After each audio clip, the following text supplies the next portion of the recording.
Keturunan Chenan yang bernama Siye telah meninggal dunia saat di dalam penjara. Siye memiliki kepribadian jujur dan tegas, layaknya seorang demonstran. Hal itu dianggap sebagai salah satu perbuatan penentang pemerintahan. Akibat perbuatannya itu, ia dipenjara kemudian disiksa sampai meninggal. Siye memiliki karakter yang hampir sama dengan Digung. Namun sayangnya Digung tak memiliki sebuah keturunan untuk mewarisinya kembali. Di mana dulunya Digung sempat memprediksi bahwa tanah suci China akan terjadi bencana. Dan benar, sekarang para monster iblis sedang merajalela di tanah mereka. Peninggalan Digung hanyalah sebuah pedang yang dimiliki Jenglong. Sebelumnya, agar bisa memiliki pedang itu, Jenglong harus menjual setengah hartanya agar bisa membeli pedang ini dari orang-orang wilayah barat. Karena memiliki pedang ini sehingga ia akan meneruskan misi Digong, yakni menyelamatkan kota Chang'an dari serangan para monster iblis.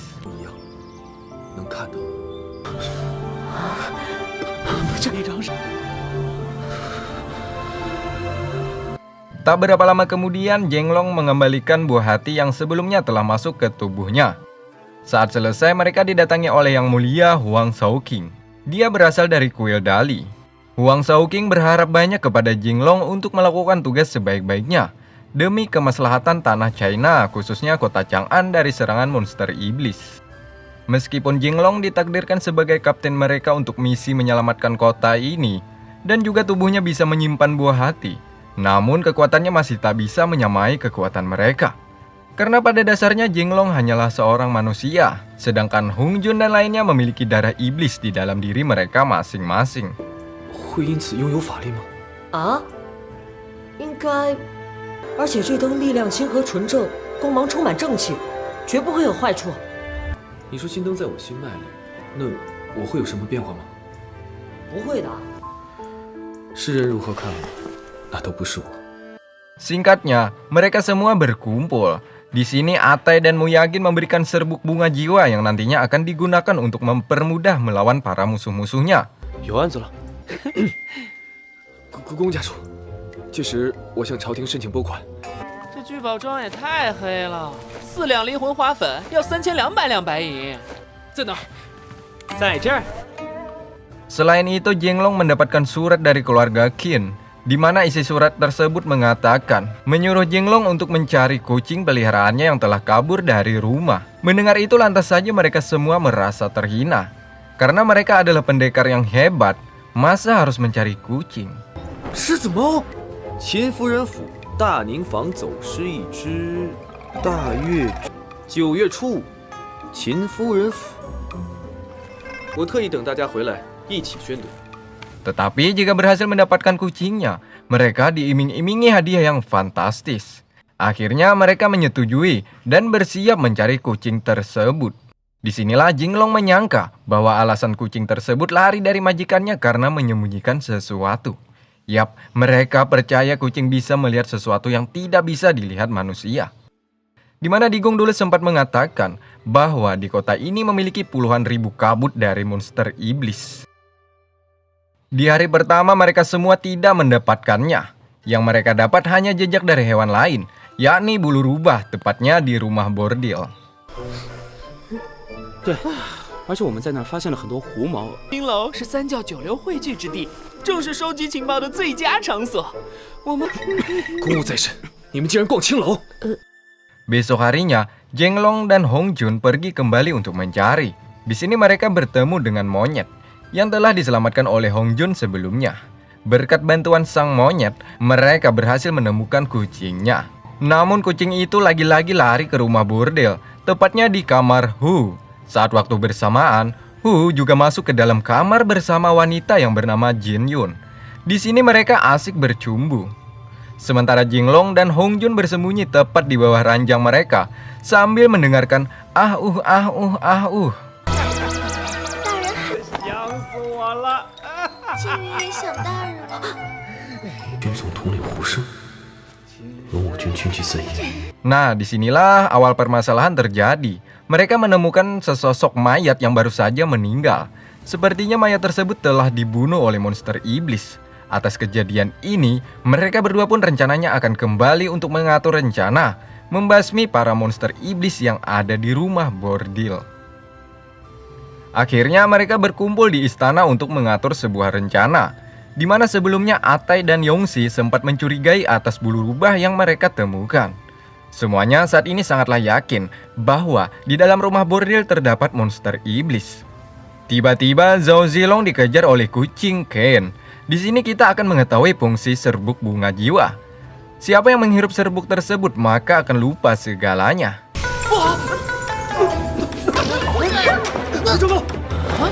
Kecuali ada seseorang yang mengingatkannya kembali.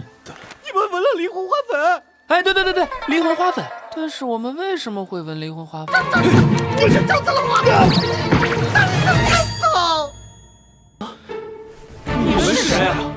Sementara di tempat sunyi, ada seorang wanita berjalan seorang diri. Tiba-tiba ia diserang oleh monster iblis yang berwujud seperti burung. Hal ini masih menjadi misteri. Siapa dan sehebat apa monster iblis tersebut?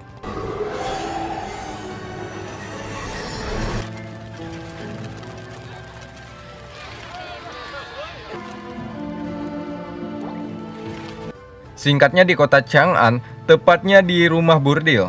Mereka malam ini akan menyelidiki pelaku pembunuhan mayat yang ada di bawah ranjang Tuan Hu. Hal itu membutuhkan sebuah rencana, yakni malam ini rencananya Atai akan memainkan sebuah alunan musik, di mana di dalam alat musik sudah dimasukkan serbuk bunga jiwa, agar nantinya mereka lupa atas kejadian malam ini. Sementara mereka menutup telinga dengan kapas, agar serbuk tersebut tidak mempengaruhinya. Akhirnya Atai memainkan petikan yang begitu aduhai. Semua orang seakan-akan terhipnotis setelah mendengar alunan musiknya.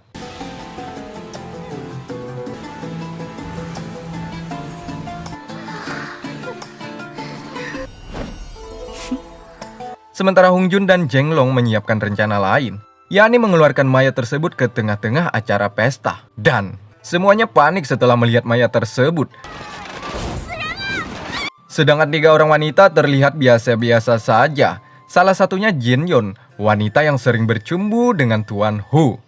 Sudah dipastikan bahwa merekalah pelaku atas pembunuhan. Wanita-wanita itu mencoba untuk kabur. Dan boom! Mo Yagin melepaskan anak panahnya menembus dada si wanita tersebut. Wanita itu seketika berubah menjadi seekor rubah. Di sini Hong Jun kembali menemukan pisau bulu meraknya. Sementara 2 wanita lainnya telah kabur. Dan mereka pun mengejarnya. Saat di luar, Atai berhasil mengejarnya, sehingga perkelahian mereka tak bisa dihindarkan lagi.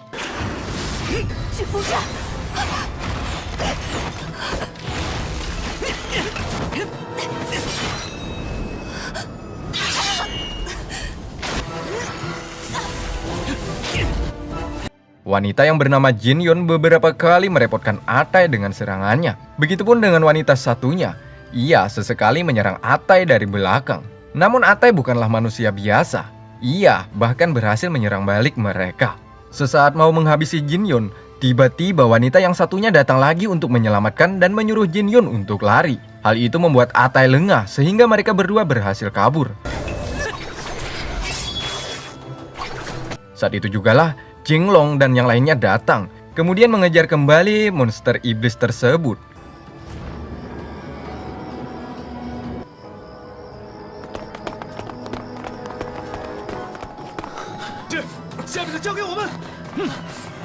Setelah cukup lama aksi kejar-kejaran, mereka menemukan wanita-wanita itu kembali.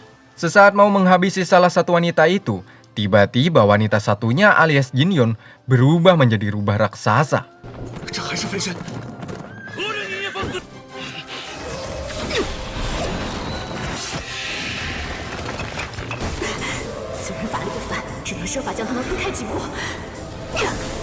Hal ini menimbulkan guncangan yang begitu dahsyat akibat serangan sang rubah. Bahkan pisau bulu merak tak mempan menembus kulitnya, sehingga Yongxi terkena serangan sang rubah.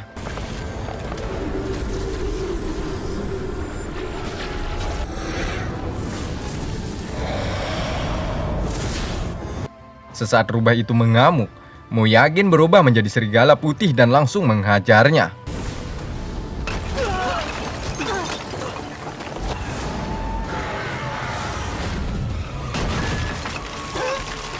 Membuat sang rubah atau Jin Yon langsung terkapar. Sedangkan salah satu rubah berhasil kabur. Mereka pun kembali mengejarnya. Nah, saat di jalan Muyagin menceritakan kedatangannya ke kota Chang'an. Ia memiliki misi yang berbeda sama dengan Hong Jun. Selain membasmi para monster iblis, Muyagin juga mencari rusa putih yang melegenda di kotanya. Apa tujuan Muyagin dan siapa rusa putih itu? Sampai di sini masih belum dijelaskan secara rinci. 如果拥有苍狼变化之身的人，星晴宫。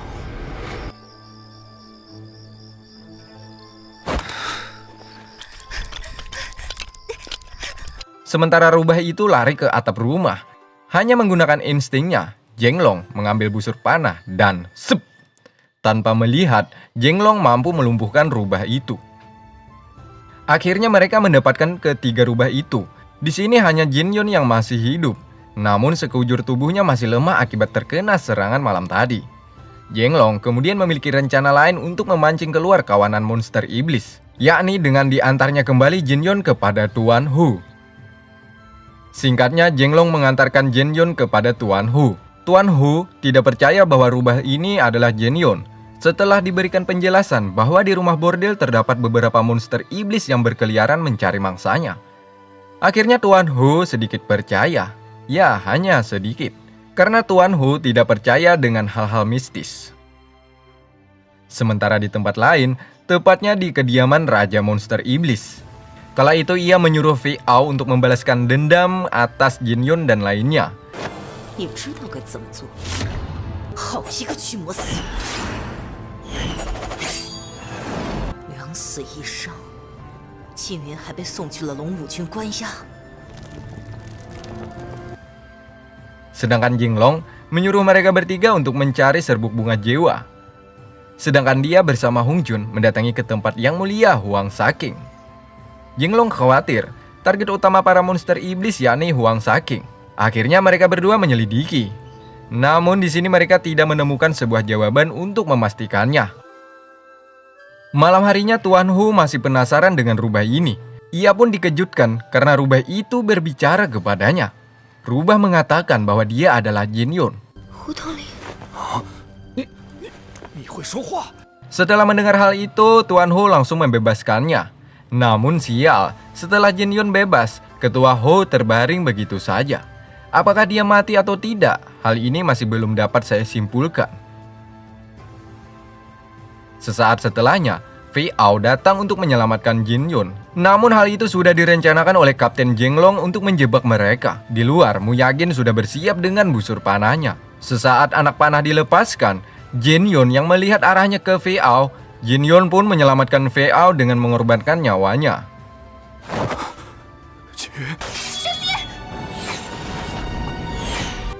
大敌当前， Hal itu membuat Fei Ao marah. Dengan kekuatannya, Fei Ao melawan mereka semua seorang diri.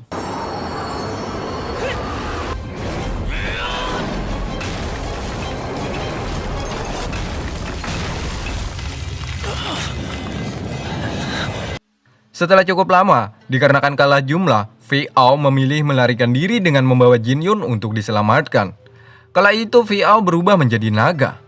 Jenglong dan yang lainnya mengejarnya.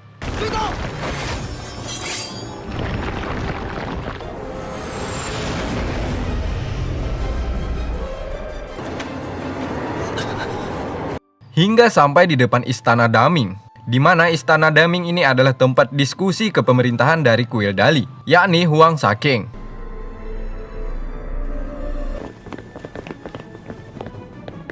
Tak berapa lama kemudian mereka bertemu kembali dengan Fei Ao. Saat disinilah, berkat bantuan yang lainnya, Jenglong menggunakan pedangnya berhasil menebas Fei Ao yang sedang terpojok. Begitupun Muyagin juga berhasil memanahnya.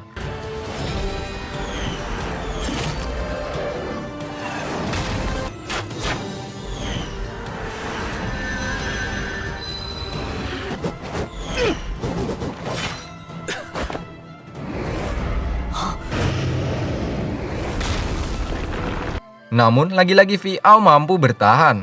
Dan ia pun mengeluarkan jurus 1000 bayangan.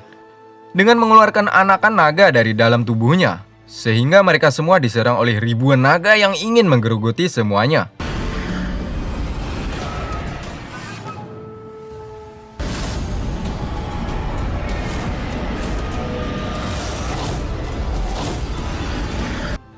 Dan film pun bersambung.